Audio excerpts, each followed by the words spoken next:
예수께서 백부장에게 이르시되 가라 내 믿음대로 되일지어다 하시니 그 즉시 하인이 나으니라. 아멘. 제가 아는 지인 중에 최근에 아이를 가진 부부가 있어요. 저도 어쩌다가 가서 직접 그 아기를 만나봤습니다. 여러분, 아기를 직접 만나본 적 있나요? 있어요? 우리 자식들이 있으신 분들은 다 아시겠지만 저도 가서 보니까 정말 작고 소중합니다. 그죠? 너무 귀여워요. 완전 남인 제 눈에도 그렇게 귀여운데 그 부부에게는 얼마나 귀엽고 예쁘겠어요. 그죠? 그걸 보니까 왜 아버지들이 딸 통금 시간을 만드는지를 알겠더라고요. 너무 귀중하잖아요. 어릴 때부터 정말 애지중지 키웠는데. 또 요즘에는 보니까 육아에 대한 정보들이 정말 엄청나게 많습니다. 책도 그렇고 인터넷에도 그렇고. 그래서 뭐 수면 교육, 식사, 언어 교육 등 체계적으로 아이를 키우는 부모들이 많다고 해요. 젖병 하나도 인증받은 제품들을, 비싼 제품들을 쓰고 또 물 온도를 딱 맞춰주는 그런 기계도 사서 아이에게 사용한다고 합니다. 이렇게 아기 때부터 애지중지 키운 자녀들이 얼마나 소중하고 귀중한 존재일지 저는 자녀가 없기 때문에 상상만 해보겠습니다. 제가 병원 콘텐츠로 영상을 제작할 때가 있었어요. 그때 불임센터 영상을 제작한 적이 있었습니다. 아기를 낳고 싶지 않아 하는 부부도 많죠. 근데 반대로 아이를 낳고 싶은데 낳을 수 없는 부부들도 정말 많다는 것을 알게 되었습니다. 요즘에는 결혼하지 않은 어린 커플들이 실수로 아기를 가지는 경우가 정말 많다고 해요. 인공 임신 중절, 낙태라고 하죠, 낙태. 이 수술이 합법적으로 시행된 게 연평균 3,000건 정도 된다고 합니다. 3,000건. 하루 10명꼴이죠. 하루 10명꼴. 그리고 합법적이지 않은 낙태 수술은 이에 10배 정도 된다고 해요. 그래서 한국보건사회연구원이 조사한 바에 따르면 2020년에 낙태 추정 건수가 32,063건이었습니다. 한 해에. 그러니까 매일 100명의 아기가 부모들이 원하지 않거나 여러 가지 이유로 지워지고 있다는 거죠. 근데 너무 대조적으로 제가 이 불임센터 영상을 찍으면서 느끼게 되는 거는 아이를 원하지 않는 사람들 못지않게 아이를 간절히 원하는 사람들이 너무나도 많다는 거예요. 예전 통계 자료를 보면 10명 중에 15명이 불임으로 고민하고 있다는 통계도 있습니다. 정말 많은 부부들이 아이를 낳고 싶지만 낳지 못해서 정말 그 난임센터, 불임센터가 비싸거든요. 그런데 그곳을 가서 아이를 낳기 위해 노력하는 것을 알 수 있습니다. 만약 이렇게 오랜 시간 노력해서 많은 시간을 들이고 돈과 정성을 들여서 아기를 낳았다면 얼마나 더 소중할까요? 그런데 여러분, 아브라함 아시죠? 무려 100세에 돼서 낳은 하나밖에 없는 아들을 죽이려고 했습니다. 죽여서 하나님께 바치려고 했어요. 이게 얼마나 이상한 현상인지 상상이 되시나요? 아마 부모이신 분들은 말도 안 되는 상황이라는 것을 아실 겁니다. 부모가 아니더라도 이 상황 자체가 이해할 수 없는 상황이죠. 하나님이 정말 사람을 제사로 드리는 것을 원하시는지 아닌지는 둘째치고라도 그냥 모르는 사람도 아니고 자기 자식을, 그것도 100세나 되어서 그토록 바라고 낳았던 아들인데 그 아들을 제사로 바치기 위해 칼을 빼들었단 말입니다. 왜 그랬을까요, 아브라함은?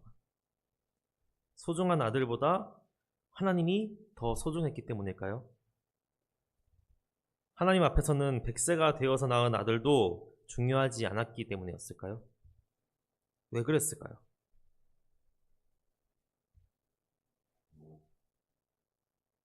모르세요?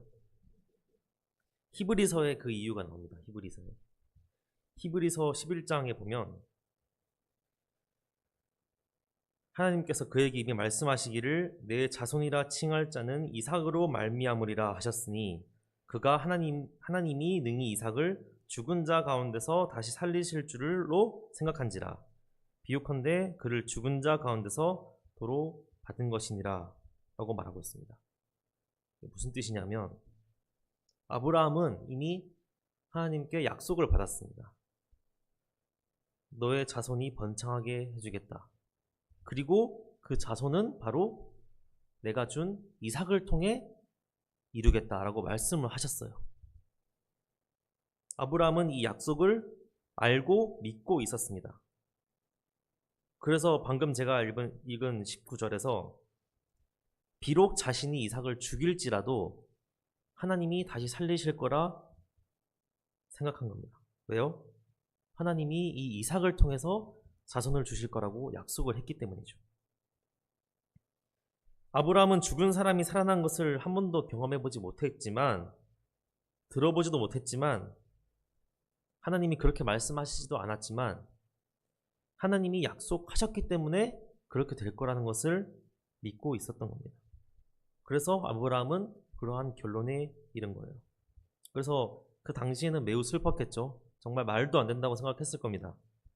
그런데 그런 감정을 뒤로 하고 하나님의 약속을 믿고 칼을 들었던 것입니다. 아브라함은 믿음으로 아들 이삭을 바치려고 했습니다. 그리고 그 믿음의 근거가 바로 하나님의 약속이었다는 거예요. 이처럼 여러분 믿음은 하나님의 약속이라는 근거에서 오는 겁니다. 하나님의 전지전능하심, 선하심, 그리고 그 하나님이 나의 아버지이심, 가장 좋은 것으로 나에게 주실 것이라는 성경의 말씀에 근거하여 믿는 것이 우리의 믿음입니다. 그냥 믿는 게 아니에요. 감정적으로 좀 믿음직한데 믿어볼까? 이게 아닙니다. 우리가 하나님을 믿고 예수님을 나의 구주로 고백할 수 있는 근거가 무엇입니까? 바로 성경 말씀인 거예요. 하나님의 말씀입니다. 그리고 그것을 믿게 하시는 성령님의 도우심인 거죠. 즉, 믿음은 하나님을 올바르게 아는 것에서부터 시작합니다. 여러분도 아시다시피 다른 종교들이 굉장히 많잖아요. 이단들도 굉장히 많지만 그들이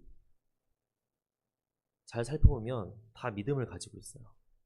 자신의 종교에 대한 철석 같은 믿음을 가지고 있습니다. 이슬람도 그렇고요. 각종 이단들도 그렇습니다. 그런데 그 믿음이 하나님에 대한 올바른 믿음이 아닌 잘못된 믿음인 것 뿐이죠. 여러분들은 과연 이슬람이나 다른 종교, 기독교 이단들보다 우리의 믿음이 더 강하다라고 확신할 수 있습니까? 이단들은 잘못된 믿음이지만 그들의 재산도 다 바치고 가족도 버릴 만한 큰 믿음으로 신앙생활을 하고 있어요. 이슬람은 말도 할 것도 없죠. 하지만 뭐가 문제입니까? 그것이 잘못된 믿음이라는 거예요. 하나님을 바로 알지 못했기 때문에 큰 믿음을 가졌으나 틀린 믿음이 되는 것입니다. 기독교가 믿음을 많이 강조합니다. 근데 그 믿음은 확실한 근거 바로 하나님의 말씀을 믿는 믿음입니다. 성경을 통해 계시된 참된 하나님, 하나님의 구원 역사, 예수 그리스도, 그리고 성령님의 역사하심을 믿는 것입니다. 즉 우리가 우리의 믿음이 성장하기 위해서는 어떻게 해야 될까요? 하나님에 대한 지식을 점점 더 쌓아가야 합니다. 하나님에 대해서 더 잘 알수록 성장하고 성숙하게 될 것입니다. 처음에 하나님을 처음 믿었을 때만큼만 하나님에 대해서 알고 있고 더 이상 하나님에 대한 지식이 자라지 않는다면 그 어린아이 신앙에 머무르고 있는 거예요. 믿음은 저절로 시간이 지난다고 해서 성장하지 않습니다. 우리의 지식과 신체도 학교를 가서 공부를 하고 운동을 하고 움직여야 성장하는 것처럼 우리의 신앙도 성경을 더 읽고 배우고 익혀야 자라나게 되는 것입니다. 오늘 본문을 보면 이러한 바탕에서 볼 때 예수님이 왜 놀라셨는지를 알 수 있어요. 예수님이 놀라셨습니다. 오늘 본문의 이야기는 간단하게 이래요. 예수님에게 한 백부장이 찾아옵니다. 백부장은 오늘날로 치면 보병 중대장 정도 된다고 합니다. 우리 남성분들은 다 감이 오셨죠? 한 100명 정도를 거느리는 직위예요. 근데 이 직위가 실제로 적진에 부대를 이끌고 쳐들어가야 되는 중요한 핵심 인력이었기 때문에 아무나 뽑지 않고 굉장한 사람들만 일단 군 경력이 15년이 넘어야지 뽑히는 자리라고 합니다. 이 백부장의 오늘 이야기가 중요한 이유 중 하나는 그가 이스라엘 사람이 아니었다는 거예요. 이방인이었다는 거죠. 이방인이 예수님께 나와서 자신의 하인의 병을 고쳐달라고 하는 것은 그 당시에는 이상한 그림이었던 겁니다. 근데 백부장이 말하는 내용을 들어보면 더 이상해요. 5절 6절 보면 예수께서 가버나움에 들어가시니 한 백부장이 나와 간구하여 이르되 주여 내 하인이 중풍병으로 집에 누워 몹시 괴로워하나이다. 백부장은 굉장히 겸손한 자세로 예수님께 나왔습니다. 심지어 뭐라고 부르죠? 주여, 주라고 지칭합니다. 당시 상황을 보면 백부장은 로마 군인이었고 예수님은 속국의 한 그냥 랍비였을 뿐이에요. 병사들을 그냥 보내서 너 죽고 싶지 않으면 내 부하 살려내 이렇게 협박해도 전혀 이상할 것이 없는 상황이었습니다. 하지만 백부장은 겸손한 자세로 예수님께 나아갑니다. 많은 부하를 거느리고 있는 사람임에도 불구하고 예수님을 주라고 부르며 간구합니다. 자신의 하인을 고쳐달라고 말이죠. 이러한 백부장의 겸손한 모습을 인상 깊게 보셨는지 예수님은 직접 가서 고쳐주겠다 말씀하십니다. 이 다음에 나오는 백부장의 반응이 오늘 말씀의 정점을 찍습니다. 8절 백부장이 대답하여 이르되 주여 내 집에 들어오심을 나는 감당하지 못하겠사오니 다만 말씀으로만 하옵소서. 그러면 내 하인이 낫겠사옵나이다 라고 말하죠. 이렇게 말하는 백부장의 말에는 두 가지 의미가 있어요. 첫 번째는 유대인의 관습상 이방인과 함께 교제하지 못한다는 것을 알고 있는 백부장의 배려였어요. 예수님은 유대인이었기 때문에 이방인인 백부장 자신의 집에 들어오는 것이 당시 관습을 깨는 일이었거든요. 그래서 제가 모시기에는 감당하지 못하겠사오니 말씀으로만 병을 고쳐주십시오라고 말한 겁니다. 지배국의 군대 백부장이었으나 유대인인 예수님의 관습과 전통을 존중한 아주 겸손한 자세였다는 거죠. 두 번째가 오늘 핵심입니다. 말씀만으로 병이 나을 것이라는 믿음을 가지고 있었어요. 예수님이 이 사실에 대해서 왜 놀라셨을까요? 뒤에 보면 예수님이 놀라셔서라고 나오거든요. 왜 이 사실에 대해서 놀라셨을까요? 예수님의 능력이 엄청나다는 것을 믿었다는 사실 때문이었을까요?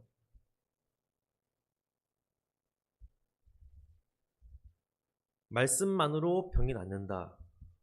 이 믿음은 하나님을 제대로 알고 예수님에 대해서 올바르게 알아야지 가질 수 있는 믿음이었기 때문입니다. 백부장은 알고 있었던 거죠. 하나님이 세상을 창조하신 분이고 세상의 모든 피조물들은 심지어 살아있는 생명체가 아니라 질병이나 어떠한 환경일지라도 하나님의 명령에 따른다는 사실을 알고 있었던 겁니다. 그리고 자신 앞에 서 있는 그 예수님이 바로 하나님이시라는 것을 알고 있었다는 거예요. 그래서 오늘 본문에서와 같은 요구를 할 수 있었던 겁니다. 참새 한 마리도 세상의 그 어떤 사건과 사고와 질병과 죽음마저도 하나님, 예수님의 말씀 앞에서는 복종한다는 믿음이 있었기 때문에 그러한 간구를 할 수 있었던 거예요. 자신의 부하들이 자신의 말 한마디면 따르는 걸 알고 있는 것처럼 세상 모든 만물도 예수님의 말에 따른다는 것을 알고 있는 믿음이 있었다는 겁니다. 이는 당시 구약 성경을 가지고 있고 거의 외우다시피 한 유대인들조차 이만한 믿음이 없었어요. 근데 이방인이 하나님에 대해서 제대로 알지도 못했을 것이고 모세의 경도 몰랐을 이방인인 백부장이 예수님에 대해 이러한 믿음을 가지고 있다는 사실 자체가 놀랄만한 사건이었습니다. 이 사건과 대조적으로 몇 주 전에 말씀 나눴던 나아만 장군을 기억하시나요, 여러분? 나아만, 엘리사에게 찾아갔던 나아만 장군은 엘리사에게 찾아오긴 했지만 하나님의 말씀만으로 병이 나을 거라고는 생각하지 못했습니다. 믿지 못했어요. 그는 특별한 의식이나 어떤 주술, 의례를 원했습니다. 이렇게 심한 병이 나으려면 분명 특별한 예식이 필요할 거다 라고 생각했습니다. 하지만 그 병이 낫는 것에는 하나님의 말씀이면 충분했습니다. 오늘 본문에서 백부장은 이것을 알고 있다는 거예요. 이것을 알고 있으려면 예수님이 하나님이시며 메시아라는 사실을 알고 있어야 됩니다. 하나님이 또한 모든 만물의 창조주이시자 지금도 다스리신다는 사실을 알고 있어야 하는 것입니다.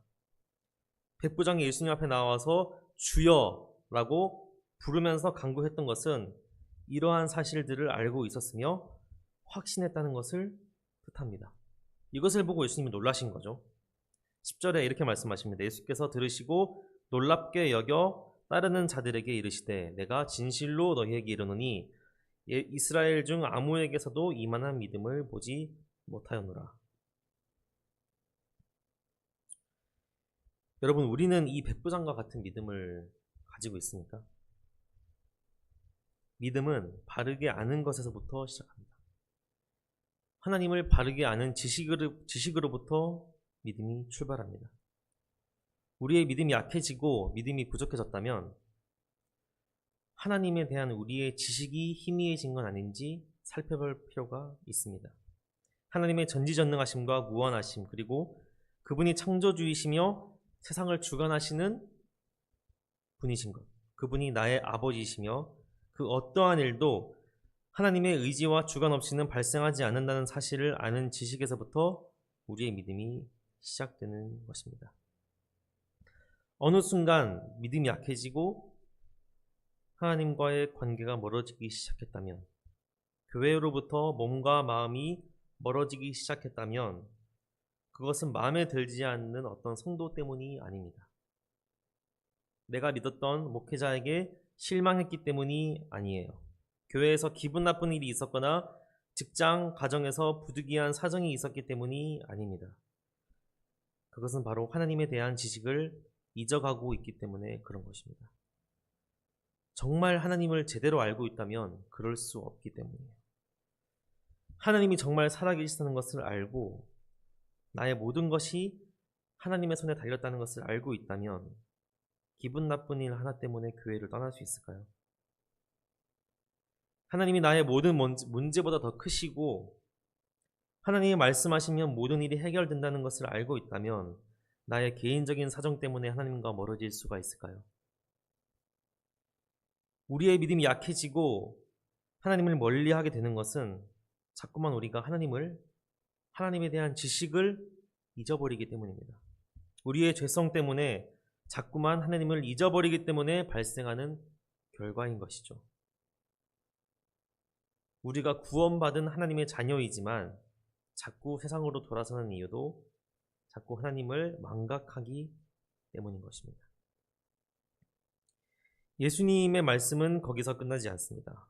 11절 12절을 보면 또 너희에게 이르노니 동서로부터 많은 사람이 이르러 아브라함과 이삭과 야곱과 함께 천국에 앉으려니와 그 나라의 본 자손들은 바깥 어두운 데 쫓겨나 거기서 울며 이를 갈게 되리라. 아멘. 이 말씀은 이방인의 구원에 대한 말씀입니다. 동서로부터 많은 사람은 이스라엘 백성 이외에 이방인들을 말하는 것이죠. 원래 하나님의 구원은 이스라엘 백성들을 향한 것이었지만 예수님 이후로는 온 세계로 퍼져나간다는 것을 이 말씀을 통해서 우리는 확실하게 알 수 있습니다. 아브라함과 이삭과 야곱에게 약속하신 하나님의 언약이 이방인에게도 해당된다는 겁니다. 그리고 12절 말씀은 다소 무서운 얘기를 하고 계세요. 그 나라의 자손들은 쫓겨난다고 말하고 있습니다. 하나님을 믿는다고 주여 주여 하는 모든 사람이 하나님 나라에 들어가는 것이 아니라는 겁니다. 어릴 때부터 교회를 열심히 다니는 사람이 하나님 나라에 들어가는 것이 아니라는 거예요.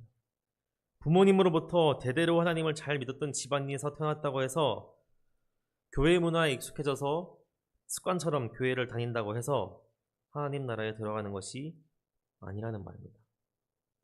하지만 교회의 문화를 모르고 부모님이 하나님을 믿지 않더라도 하나님을 올바로 알고 그로 인한 믿음을 가진 자라면 하나님 나라에 들어가게 되는 것이라고 오늘 말씀은 이야기하고 있습니다.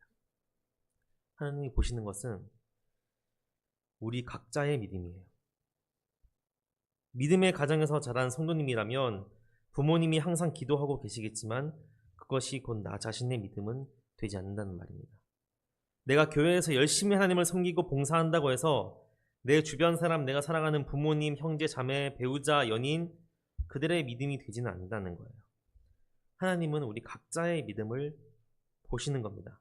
그리고 그 믿음은 하나님을 바르게 아는 것에서부터 시작하는 것이죠. 우리가 전도할 때 교회로 데리고 오는 이유가 있습니다. 하나님을 제대로 알아야 믿을 수 있기 때문입니다. 교회에서는 그렇기 때문에 하나님에 대해서 올바로 알려주고 우리가 모르고 있는 하나님의 말씀에 대해서 계속해서 가르쳐야 할 의무가 있는 것이죠. 우리가 교회에서 열심히 봉사하고 출석하고 또 성도들과 교제하는 것도 좋지만 만약 우리가 하나님에 대해서 제대로 모르고 있다면 도대체 우리는 누구를 믿게 되는 걸까요? 그냥 믿게 된다면 도대체 누구를 믿는다는 말입니까? 하나님을 믿는다고 말은 하지만 하나님이 누구인지 제대로 모르고 그저 이 세상을 창조하신 신이구나 정도로만 생각하고 있다면 우리가 믿는 것이 과연 실체가 있는 거냐 이 말입니다. 하나님은 우리의 육신의 눈으로는 보이지 않지만 그 어떤 존재보다 확실한 존재며 그 어떤 존재보다 실체가 확실하신 분입니다. 세상 모든 만물은 영원하지 않지만 오직 영원하고 확실하신 분이 바로 하나님이십니다. 그 하나님을 제대로 아는 것이 무엇보다 중요한 것이죠. 오늘 본문의 끝에서 예수님은 백부장에게 믿음대로 될지어다 라고 말씀하셨어요. 예수님은 하인이 나을 것이다 라고 하지 않았습니다. 믿음대로 될 것이라고 말씀하셨어요. 그리고 하인의 병이 낫게 되었습니다. 여러분은 하나님의 능력을 믿으십니까? 하나님의 전지전능하심을 믿으시나요? 하나님이 나의 아버지시라는 것을 믿으시나요? 성경을 통해 주신 말씀이 나를 향한 하나님의 약속임을 믿으십니까? 믿으시기 바랍니다. 그리고 그 믿음은 하나님을 올바로 아는 것에서부터 출발한다는 사실을 알고 성경을 가까이 하고 설교를 경청하며 하나님을 더 알아가는데 삶을 써야 합니다. 오늘 말씀의 결론입니다. 여러분 소개팅 해보신 분 계신가요? 계시죠? 저도 몇 번 해봤는데 소개팅을 나갔을 때 우리가 외모에서 커트라인을 넘어야 되거든요. 사람을 알기 전에 일단 외모에서 커트라인을 넘어야 됩니다. 그래야지 다음 단계로 넘어가잖아요. 그래서 커트라인을 넘었다면 그 다음으로 해야 할 것은 서로를 알아가는 것이죠. 상대에 대해서 제대로 알아야 그 상대를 믿든지 사랑하든지 할 거 아니에요. 외모가 너무 이상형이어서 호감을 가지는 것은 금방 발생할 수 있어요. 하지만 결국 그 사람을 진심으로 신뢰하고 사랑하며 함께 하기 위해서는 그 사람에 대해서 제대로 아는 것이 필수적인 일입니다. 하나님과의 관계도 마찬가지예요. 하나님을 진심으로 믿고 사랑하기 위해서는 하나님이 어떤 분이신지 알아야 합니다. 우리가 학창시절 수련회에 가서 받은 뜨거운 마음만으로 하나님에 대한 믿음을 이어나가는 것은 언제든지 무너질 수 있는 위험이 있습니다. 하지만 하나님을 올바로 아는 지식에서 기반한 믿음은 반석 위에 지은 집처럼 흔들리지 않습니다. 우리 성도님들 모두 성경을 가까이 하고 하나님과 가까이 하고 하나님의 말씀을 경청하셔서 하나님에 대한 올바른 지식을 통해 믿음을 쌓아가시는 모두들 되시길 간절히 바랍니다. 기도하겠습니다. 하나님 감사합니다. 주님, 오늘은 백부장, 이방인이었던 백부장의 믿음과 지식에 대해서 우리가 말씀을 나누게 되었습니다. 주님, 우리가 주님을 아는 것은 우리가 주님을 믿기 위해서 기본적인 것인 것을 우리가 오늘 배웠습니다. 우리가 성경을 통해 주신 하나님의 모습, 말씀을 통해 주시는 하나님에 대해서 더욱더 알아가게 하시고 하나님에 대한 지식을 쌓아감으로 우리의 믿음이 성장하는 우리 모두 될 수 있도록